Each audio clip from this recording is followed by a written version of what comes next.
अस्सलाम वालेकुम नाजरीन, आप देख रहे हैं क्रॉस फायर और मैं हूं मोहम्मद नौशाद अली। नाजरीन, जो अमरीकी सदर हैं अभी कुछ घंटे पहले उन्होंने कहा कि हमने ईरान को एक अच्छी डील दी है, और उसी वक्त ये खबर भी सामने आई कि जो हमारे वज़ीर दाखिला मोहसिन नकवी साहब हैं, जो अभी कल ही ईरान के दौरे से वापस आए थे, उन्होंने वहाँ पर बड़ी मुलाकातें की थी। कालिबाफ साहब से भी मुलाकात, जो स्पीकर हैं उनकी असम्बली के, उनसे भी, अब्बास अरागची साहब से भी, मसूद पेज़ेश्कियान जो सदर हैं ईरानी, उनसे भी मुलाकात की। वो अभी पहुँचे ही थे कल के, आज फिर दोबारा वो ईरान रवाना हो गए। ख्याल ये है कि जो अमेरिका की तरफ से अब ये जो डील जिसकी बात अमेरिकी सदर ने कही है वो लेकर वो पहुँच चुके हैं ईरान, और अब जो है गुफ्तो शनीद का मामला आगे बढ़ता हुआ नज़र आएगा। एक इम्पॉर्टेंट जो मीटिंग वहाँ पर हुई है, अगरचे वो अपने हम मनसब से भी मिले हैं, लेकिन उन्होंने पासदाराना इनकलाब के जो कमांडर हैं जनरल अहमद वहीदी, उनसे भी मुलाकात की है। ये जो मुलाकात है इसके बारे में बड़ी इसे अहम कहा जा रहा है, क्योंकि आम तासुर और ख़याल यही है, इंटरनेशनल मीडिया में भी ये बात कही जाती है कि जो मोहसिन नकवी साहब हैं, चूँकि वो फील्ड मार्शल साहब के करीब हैं और अस्करी पर्सपेक्टिव के अंदर वज़ीर दाखिला जो हैं उनका पैगाम पहले भी लेकर गए और अब भी एक अहम पैगाम के साथ वो ईरान पहुँचे हैं। तो सिचुएशन ये है, हमारी कुछ इतलात जो ईरानी साइड से कुछ इतलात इस तरह की भी आ रही हैं कि असल मामला जो अफदूदा यूरेनियम का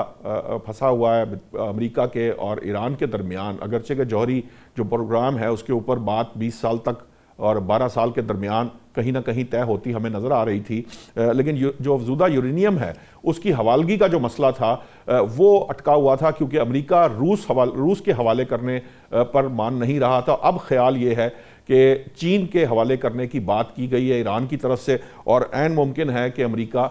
इस पर राज़ी भी हो जाए। ये जो पेशरफ्त है, इसके बाद मज़ीद जो मामलात में बेहतरी आती हुई नज़र आ रही है। जो अमेरिकी सदर हैं वो भी अगरचे के धमकियां दे रहे हैं, लेकिन साथ साथ इंडिकेशन भी दे रहे हैं कि मामलात जो हैं वो आगे बढ़ रहे हैं। नायब सदर ने भी ये बात कही है कि ईरान के मामले के अंदर बहुत सारा सफ़र तय कर लिया गया है, बहुत सारा कुछ हो गया है। क्या कुछ हुआ है, क्या कुछ हो सकता है, इस पर बात करने के लिए हमें ज्वाइन किया है air vice marshal Ejaz Mahmood साहब ने, जो डॉक्टर इरफान फ़ानी साहब हैं, माहिर हैं आलमी अमूर के, और हमारे सीनियर जर्नलिस्ट दोस्त हैं जवाद फैज़ी साहब। मैं सबसे पहले आपके पास आऊँगा डॉक्टर इरफान साहब। ये जो अब जो इस वक्त पेशरफ्त हमारे सामने आई है, आप इसे कैसे देख रहे हैं, और आप क्या देखते हैं कि इसके बाद मज़ीद बर्फ़ पिघल सकती है? और ये मामला जो है, क्योंकि 48 घंटों की भी बात की जा रही है, कुछ डेडलाइन अमरीकी सदर ने भी दी है, यानी इस हफ्ते के आखिर तक, तो आपको लगता है कि इस हफ्ते के इख्तिताम तक या अगले हफ्ते के शुरू तक कोई मामला जो है किसी तरफ जा सकता है? इस चीज़ को समझने के लिए ना डोनाल्ड ट्रंप की जो अपनी नफ्सियात के उस्ताद तबाह है ना, उसका एनालिसिस बड़ा ज़रूरी है। आप देखें कि जब से ये 40 रोज़ा जंग बंदी हुई है, उसके बाद आप देखते हैं कि पहले एक डील दी जाती है तो डोनाल्ड ट्रंप कहता है कि मैं इसको कबूल नहीं करता हूँ। फिर पाकिस्तान के अंदर भी एक बैठक सजाई जाती है और उसके नतीजे में फिर जो जेडी वैंस होते हैं उनको वापस बुला लिया जाता है और कहा जाता है कि मुझे फिर भी ये कबूल नहीं है। फिर दोबारा से कुछ अरसे के बाद एक डील जो है वो पाकिस्तान के बरास्ता जो है वो तेहरान तक, और फिर तेहरान से होते हुए फिर वाशिंगटन तक पहुंचती है, और उसके अंदर भी ये कहा जाता है। तो इसको समझने के लिए बड़ा ज़रूरी है कि डोनाल्ड ट्रंप इस वक्त अपने डिलेड टैक्टिक्स इस्तेमाल कर रहे हैं। वो ये नहीं चाहते हैं कि जो अमरीकी अवाम है वो ये समझे कि बहुत जल्दी डोनाल्ड ट्रंप ईरान के दबाव में आकर और ईरान की जो स्ट्रेटेजिक बेनिफिट्स उसको हासिल हो रहे हैं, या दुनिया भर का मीडिया उसको एक स्ट्रेटेजिक विनर के तौर पर जो है वो प्रेजेंट कर रहा है। तो ये वाली चीज़ सामने नहीं आनी चाहिए। मैं अपने अमेरिकन लोगों को ये बता सकूं कि अल्टीमेटली जो भी डील हुई है वो मैंने अपनी शराइत के ऊपर जो है वो डील की है, ना कि ईरान की शराइत के ऊपर। देखें, जो अहदाफ अमेरिका या डोनाल्ड ट्रंप या इजराइली जंग से हासिल नहीं कर सका, वो अहदाफ जो हैं वो मुज़ाकरात के ज़रिए से हासिल करना चाह रहा है। आप देखते हैं कि ईरान की तरफ से पहले दिन से लेकर आज तक एक इंतहाई नपी तुली डिप्लोमेसी के तहत वाशिंगटन को वो तमाम आहिस्ता आहिस्ता रिलैक्सेशन देते रहे। अगरचे डिग्निटी एंड प्राइड का जो मैटर है वो ईरान के लिए भी है, और अगर ईरान ये कहता है कि ठीक है जी मैं बिल्कुल जो है वो एटॉमिक बॉम्ब नहीं बनाता हूं और जो यूरेनियम की अफजूदगी है उसको बिल्कुल मैं कॉम्प्रोमाइज़ कर लेता हूं, तो ये खुद ईरान के लिए एक ह्यूमिलिएशन होगी और ईरान जो है वो अपनी आवाम के सामने इसको अपनी डिग्निटी और जो प्राइड है उसका वो कॉम्प्रोमाइज होता है। लिहाजा जब भी आपने निगोशिएशन करनी होती है तो दोनों फ्री कैन को आपने एक दूसरे को ह्यूमिलिएट नहीं करना। डोनाल्ड ट्रंप की जो अपनी उस्ताद तबाह है, जिसके अंदर जिस तरह की वो लैंग्वेज इस्तेमाल करते हैं, और सुबह पहले तो हर रोज उनके बयानात बदलते थे, अब हर घंटे के बाद जो है वो उनके बयानात जो है वो बदल जाते हैं। तो ये वो सबसे बड़ा फैक्टर है जिसमें डोनाल्ड ट्रंप पहले अनप्रिडिक्टेबल थे और उनकी अनप्रिडिक्टेबिलिटी ने उनको अनरिलायबल बना दिया है, और उनकी जो अनरिलायबिलिटी है ना, उसने ये केओस जो है वो क्रिएट किया हुआ है। तो इस केओस से निकलने का जो सबसे जो चाबी और कुंजी है ना, वो खुद डोनाल्ड ट्रंप के पास ही है कि वो अपने बयानात को अगर 1 घंटे के लिए 4 घंटे के लिए रोक दें तो बहुत हद तक दोनों ममालिक के जो डिप्लोमेट्स हैं उनको वो किसी नतीजे पर पहुंचने दें। लेकिन प्रॉब्लम ये आ रही है कि एक तो जो हमारे फारी साहब, जो मुझे आज की बातचीत, जो उनकी जर्नलिस्ट से बातचीत थी, उसमें मुझे ये तासुर भी मिला कि लंबी जंग उनके लिए कोई मसला नहीं है। उन्होंने हवाले दिए हैं वियतनाम जंग के, उन्होंने इराक के हवाले दिए, अफगानिस्तान के हवाले दिए। तो वो बेसिकली अपनी आवाम को ये इस बारे में भी तैयार करना चाहते हैं कि ये ना समझे कि ये को बहुत देर हो गई है, अभी कोई ऐसा मसला नहीं है, अभी साल का मामला नहीं है, हमने तो अभी कुछ अरसा ही हुआ है ये जंग शुरू हुए को। तो लंबी जंग के मामले में भी अमेरिका तैयार है, ऐसी बात नहीं कि वो तैयार नहीं है। आपको क्या लगता है कि ये जो सिचुएशन हमारे सामने है, इस सिचुएशन के अंदर क्या नुकसान उसको हो सकता है अमेरिका को मजीद? ये मजीद का लफ्ज मैंने इसलिए कहा कि नुकसान तो जो हुआ वो हमें पता ही है, वो आप बता भी रहे। मैं मजीद की बात कर रहा हूं कि अगर लंबी जंग करते हैं तो वो क्या हो सकता है। और साथ ही दूसरा सवाल भी ले लीजिएगा कि ये जो पासदाराना इनकलाब के कमांडर से जो मोहसिन नकवी साहब की मुलाकात है, ये क्या पैगाम दे रही है? जी जी, अच्छा, पहले तो मैं आता हूं कि अगर तो अमेरिका जो है वो जंग की तरफ जाता है तो ये इस बात पे दलालत करती है कि उनका ब्लॉकेड ऑफ ब्लॉकेड जो है वो एक फेलियर था। अच्छा, ब्लॉकेड ऑफ ब्लॉकेड इसलिए लगाया गया था क्योंकि जो 40 रोजा जो जंग थी वो अमेरिका का फेलियर था, और 40 रोजा जंग ईरान के ऊपर इसलिए मुसल्लत की गई थी कि गुज़िश्ता 40 से 50 सालों तक जितना भी उन्होंने डिप्लोमेटिकली प्रेशर में लाना था, जितने दाव और दबाव में लाना था ईरान को, वो भी फेलियर था। तो अब वो कौन से अहदाफ हैं जो एक लंबी जंग के अंदर जाकर अमेरिका जो है वो ईरान से हासिल करना चाहेगा, और वो अहदाफ जो अब तक 40 रोजा जंग के बाद या अब तक के ब्लॉकेड ऑफ ब्लॉकेड के बाद, और आपका प्रोजेक्ट फ्रीडम अभी आपने लॉन्च किया, और जो भी आप दाव लगा रहे हैं ना, ईरान किसी दाव में असल में आ नहीं रहा है। जी, फेस सेविंग नहीं दे रहा अमेरिका को, फेस सेविंग नहीं दे रहा वो किसी किस्म की। जी जी, बिल्कुल ऐसे ही है। तो ये जो आपने कहा ना लंबी जंग में जाएगा तो अमेरिका को नुकसान क्या होगा। देखिए, सबसे पहले तो करंटली अमेरिका, अभी आपने देखा कि शी और ट्रंप की जो मुलाकात समिट हुआ अभी बीजिंग के अंदर पिछले दिनों, तो आप देखते हैं कि किस तरीके से चीन आपको एक इमर्जिंग सुपर पावर के तौर पर एक इंतहाई कॉन्फिडेंट और दुनिया के अंदर एक क्रेडिबल और रिलायबल सुपर पावर के तौर पर अपने आप को प्रेजेंट करता है, जबकि डोनाल्ड ट्रंप आपको बहुत पैसिव नजर आता है। अब उस पैसिवनेस की वजह क्या है कि एक तो दुनिया के अंदर जो अमेरिका की रिलेटिव पावर थी against the Russia and China, वो सारी की सारी कॉम्प्रोमाइज हो चुकी। नेटो आपसे दूर जा रही है, यूरोपियन कंट्रीज आपसे दूर हो रहे हैं, तो आपकी रिलेटिव पावर आपसे खत्म हो रही है और दिन ब दिन कम हो रही है। जब आप डोमेस्टिक पॉलिटिक्स की बात करते हैं तो डोमेस्टिकली अमेरिका के अंदर जितने भी 95 मैंने डिफरेंट सर्वेज एंड पोल देखे एक वेबसाइट के ऊपर, जिसमें डिसअप्रूव किया गया अमेरिकन अवाम की तरफ से डोनाल्ड ट्रंप के तमाम पॉलिसीज को लेकर। अजी, आप आगे सवाल करना चाह रहे हैं? मैं बीच में वो बात ये कहना चाह रहा था कि वो चूंकि बात जरा लंबी हो रही है, मैं चाह रहा था कि जवाद फैजी साहब को भी बीच में शामिल कर लेते, फिर मैं आपको दोबारा वापस आ जाता हूँ। फैजी साहब, ये जो मोहसिन नकवी साहब की मुलाकात है, ये जो मतलब 24 घंटे के बाद उन्हें दोबारा जाना पड़ा है, वहां से अमेरिकी सदर ने कहा है कि हमने एक डील पेश कर दिया, यकीनन वो कोई अहम पैगाम लेकर, क्या आपके ख्याल से वो क्यों जा रहे हैं बतौर वजीर दाखिला? वो क्यों जा रहे हैं? क्यों डार साहब नहीं जा रहे, या वजीर खारजा या बतौर नायब वजीर आज़म वो क्यों नहीं जा रहे?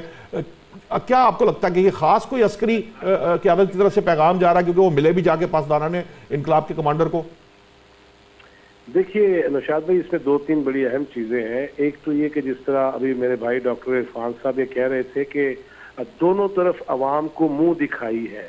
अब उधर अगर अमेरिका जो है वो बयानात भी देगा, हमला आवर भी हो जाएगा, फिर अमेरिका के अंदर खुद अवामी राय आमा ये बन जाएगी कि इसराइल की जंग में हम ऐਵੇਂ ही कूद पड़े हैं और अपना नुकसान भी कर रहे हैं, अपने फौजी भी मरवा रहे हैं, अपना माली मुआशी नुकसान भी करा रहे हैं। एक तरफ तो वो राय आमा, दूसरी तरफ यह है कि ईरान के अंदर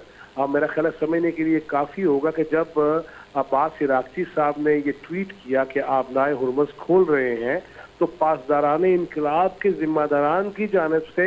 उनके खिलाफ जो है वो गुफ्तगू शुरू हो गई, तनकीद शुरू हो गई, और उसमें सारे मामला। तो मसला ये है कि जहां आपने 5 दहाइयां तकरीबन अगर लोगों के दिमाग साजी की हो, जहन साजी की हो, जज्बाती बनाया हो और ग्रेटर ईरान के दावे किए हों कि हम तो बड़ी दूर तक फैल जाएंगे और सारे हमारे इलाके थे और हम वापस उसी एम्पायर की तरफ जाना चाहेंगे इनकलाब का नाम लेके और इस्लामी इनकलाब का नाम लेके, तो लिहाजा उस तरफ भी जज्बात तो और तरह के हैं, तरबियत कुछ और तरह की है, उसमें भी कट मरना भी उसमें शामिल है, जान से हाथ धोना भी उसमें शामिल है, शहादत भी शामिल है उनकी तरफ से। लिहाजा ये वो सारे मामलात हैं जो इस वक्त बड़े गुडमुड हो रहे हैं, और यही जो वो कुर्बत भी उनकी, देखिए मेरे ज़हन के मुताबिक और मेरी राय के मुताबिक तो मामलात तो तय हो चुके हैं, बस गल रह गई है अवामी मुंह दिखाई की। इसीलिए मोहसिन नकवी साहब जो हैं वो आज पासदारान इनकलाब के कमांडर साहब को मिल रहे हैं कि देखिए अगर आप अब्बास इराक़ची साहब या दीगर जो मोतदिल हैं, और ख़ास तौर पे मसूद पज़ेश्कियान साहब, मैंने पहले भी ये अर्ज़ किया था कि उनकी बतौर सदर इंतखाब के बाद तो तब्दीली तो आ चुकी थी ईरान के अंदर कि वो उस कदर सख्त गिर नहीं है, वो उस कदर इस्लामी इनकलाब का नाम लेने वाले नहीं हैं, और उनको ही इक़्तिदार में आने से रोकने के लिए 1, 2, 3 दफ़ा इंतखाबात रुकवाने की भी कोशिश की गई थी ईरान के अंदर। लिहाजा ये वो सारे मामलात हैं जो इन दोनों मुल्कों के अंदरूनी मामलात हैं। अब रह गई बात आपकी कि मोहसिन नकवी साहब क्यों जाते हैं, वज़ीर ख़ारजा और डिप्टी प्राइम मिनिस्टर क्यों नहीं जाते, तो उसमें मेरी खुद इसहाक डार साहब से कल बात हुई और उनका ये कहना था कि देखें मैं अमेरिकन इश्यूज हैं, फिर चाइना के आला सतही वफूद आ रहे हैं, 75 साला दोस्ती की तकरीबात हैं, ताल्लुकात की तकरीबात हैं, और फिर यहाँ रह के जिस तरह वो चाइना के साथ, अमेरिकन ऑफिशियल्स के साथ और दीगर जो बैनुल-अक़वामी क़ुव्वतें हैं, ताकतें हैं, ममालिक हैं, उनके जो सफ़रा से मुलाकात यहाँ बैठ के होनी है, सऊदी अरब उसमें काबिल ज़िक्र है। फिर इसके साथ साथ वो टेलीफोनिक जो कन्वर्सेशंस हैं और उसमें जो अपडेट्स हैं, एक दूसरे से राय लेना है, फिर अपने किरदार का बताना है। तो उसमें आपने देखा है कि खुद शहबाज शरीफ साहब नहीं गए वो जो वर्ल्ड फोरम था, सिर्फ इसीलिए कि मामलात इस तरह के हैं। इस सारी सूरत में आप ये भी देखिए, अभी जिस तरह बात पहले की गई कि चीन का दौरा डोनाल्ड ट्रंप का और उसके बाद फिर पुतिन का वहाँ पे आना, और यही वो मामलात हैं। दीगर मामलात डेफिनेटली होते हैं, साइड लाइन से भी होते हैं, मुआशी इक्तसादी जो है मुआहदे भी होते हैं, लेकिन इस वक्त पूरी दुनिया का जो सुलगता हुआ मौजू है, जो टॉपिक है और जो अहमियत का हामिल है, वो यही है कि ईरान, इसराइल, अमेरिका की जंग और उसके असरात जिस तरह अरब ममालिक पे पड़ रहे हैं, जिस तरह खित्ते में शिद्दत पैदा हो रही है। और मैं ये कहना भी चाहूँगा डेफिनेटली आपके प्लेटफॉर्म से कि देखिए अगरचे उस तरह की प्रॉक्सीज अब नहीं है जो माजी में हम सुनते रहे, कौमी असम्बली के फ्लोर पे वज़ीर दाखिला की ज़बानी भी कि सऊदी अरब हो या ईरान हो, उनकी प्रॉक्सीज पाकिस्तान में चलती रही, अगरचे वो नहीं है, लेकिन बहरहाल दिल किसी के साथ धड़कते हैं, मरकज़ो महवर अकीदत का किसी का कहीं पे है। लिहाजा उस सूरत हाल में इस चीज़ को हमने समझा, हमने जाना और उसको बताया भी, और हमने अमेरिका को भी बताया था। और ये मैं आगे दोहर कहूँगा कि अमेरिका के अंदर बैठ के प्राइम मिनिस्टर और चीफ ऑफ आर्मी स्टाफ ने और फील्ड मार्शल साहब ने कहा था कि वो दुनिया ही हमें कबूल नहीं जिसमें पाकिस्तान नहीं है, और इसके साथ साथ ये भी कहा था कि अगर ये मामलात शिद्दत इख्तियार कर गए तो कोई भी नहीं बच सकेगा। अमेरिका के अंदर भी ये बहरहाल राय मौजूद है, खुद उनके कांग्रेसमैन जो है वो उनके खिलाफ। अब देखिए अमेरिका के अंदर जो सदर के इख्तियार में है जंग का मामला, उसको कंट्रोल करने के लिए, महदूद करने के लिए एक करारदाद जो है वो मंजूर हो चुकी है। मगर मैं बड़ा आखिर में यही कहूँगा निशाद साहब कि मोहसिन नकवी साहब का जाना, और फिर वैसे भी माशाल्लाह वो नकवी साहब हैं और उनके जरिए ज्यादा फ्रैंकनेस के साथ मुलाकात हो सकती है, गपशप हो सकती है, और आप समझते हैं बाकी मामलात को वड्डी गल करने की लोड़ कोई नहीं। ठीक है, ठीक है। एयर वाइस मार्शल साहब एजाज महमूद साहब, ये बताइए कि ये जो इस वक्त मामला आपके सामने है, ये कहा यह जा रहा है कि अफजूदा यूरेनियम का मामला जो है वो अब कुछ थोड़ा सेटल डाउन इस पर्सपेक्टिव में हो रहा है कि जो ईरान है वो इसे चीन के हवाले करने पर तैयार हो गया है। प्रेसिडेंट ट्रंप ने भी थोड़ी सी हल्की सी इसकी इंडिकेशन दी थी, वो रूस के हवाले करने पर तैयार नहीं। आपको लगता है कि ये जो अगर ये लचक यहाँ आ जाती, क्योंकि ये मामला इसी हद तक जो है ना वो उलझा हुआ था, अगर यहाँ सेटलमेंट होती है तो आपको लगता है कि मामला फिर आगे बढ़ जाएंगे और आइंदा चंद दिनों में हम कोई डील होती भी देखेंगे?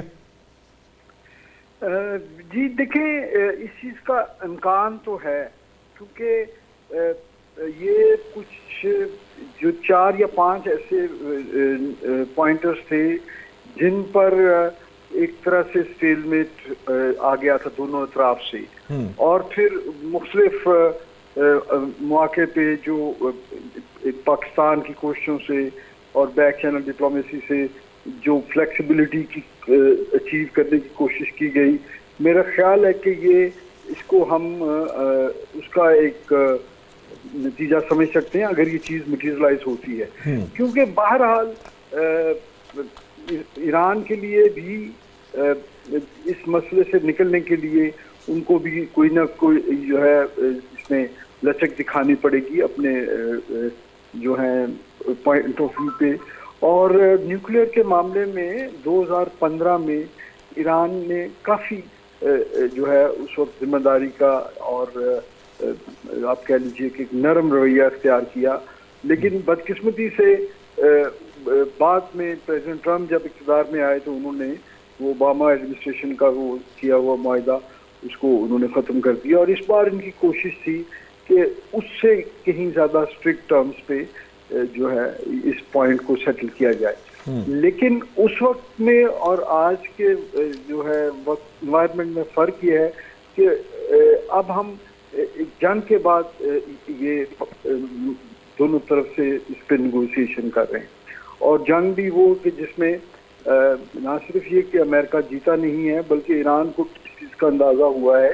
कि ईरान की न्यूक्लियर कैपेबिलिटी और उसका मिसाइल प्रोग्राम जो है वो ही उसकी सॉवरेनिटी की ज़मानत है। तो ईरान किसी न किसी हद तक अपनी वो कैपेबिलिटी तो रिटेन करना चाहता है, और जहाँ तक प्रोग्राम को कैप करने की बात है उसकी मुद्दत के ऊपर भी दोनों मुल्कों में इख्तलाफ है। ईरान 5 या शायद 10 साल तक के लिए तैयार हो जाए, और अमेरिका जो पब्लिक जो डोमेन में जो अब तक की खबरें हैं उसके मुताबिक 20 साल पर इसरार कर रहा है। तो ये चीज़ जो है उसमें फ्लेक्सिबिलिटी दिखाने से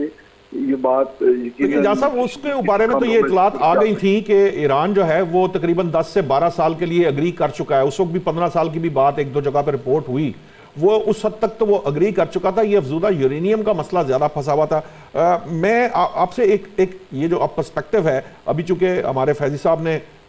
सदर शी और प्यूटन मुलाकात, जो प्यूटन इस वक्त दौरे पर हैं चीन के, वहाँ बड़ा सख्त पैगाम, मुझे तो मैं ज़ाती तौर पर समझता हूँ कि वो बड़ा सख्त पैगाम दिया गया है उन दोनों रहनुमाओं की जानिब से, क्योंकि वहाँ ये वाज़े तौर पर किया गया है कि ये यकतरफा जंगें शुरू करना, फिर जो जंगल का कानून की तरफ लेके जाना दुनिया को, इसकी कोई गुंजाइश नहीं है। तो आपको लगता है कि इस पैगाम का कोई किसी के कान पर कोई जू रहेगी इस पैगाम से?